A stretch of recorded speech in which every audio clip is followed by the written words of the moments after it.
pie chart below shows the results of a survey carried out among P5 and P6 students. It is to find out their favorite sport among the pupils, which is P5 and P6 students. Now let's look at the graph. This one is 110. 110 students like tennis. This is 90 degrees, which means it's 1/4. 1/4 of all the students like chess. 450. 450 students like swimming. 1/6. 1/6 of all the students like soccer. So do you realize that they're actually giving us different stuff? This one they're giving us in degrees. But we know in degrees we can convert it to fraction, right? So this one is 1/4.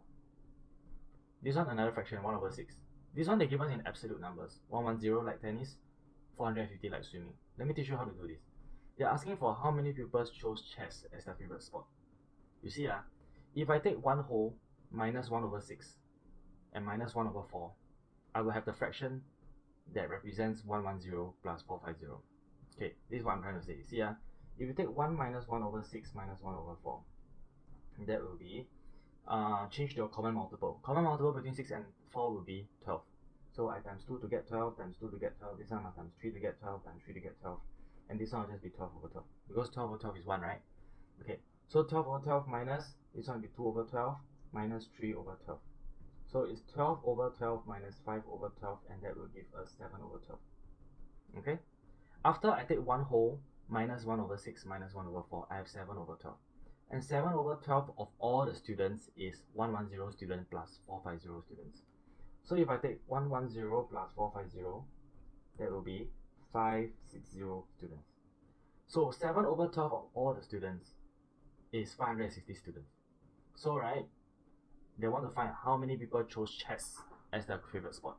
So let us find out how many children are there altogether. You take 560 divided by 7 multiplied by 12. Okay, because 7/12 of all the students is 560 students. How about 12/12? So take 560 divided by 7 first. So 560 divided by 7, okay, let me use the calculator for this. Actually don't need that, it's 80. Is it? 7, 35, 42, 56, correct. So 560 divided by 7 is 80 students. So you take 80 multiplied by 12, there will be 960 students. So total there are 960 students. Okay, now they're asking for how many people chose chess, right? And chess is 1/4. So take 1/4 of all the students. So 1/4 multiplied by 960. So this is like 960 divided by 4. So 960 divided by 4 will be 240 students. Okay, so 240 students, pupils chose chess as their favorite sport. So this 240. Okay, simple. This question got many ways of doing it. I'm just choosing the way that make the most sense to most students. Okay, done. Simple.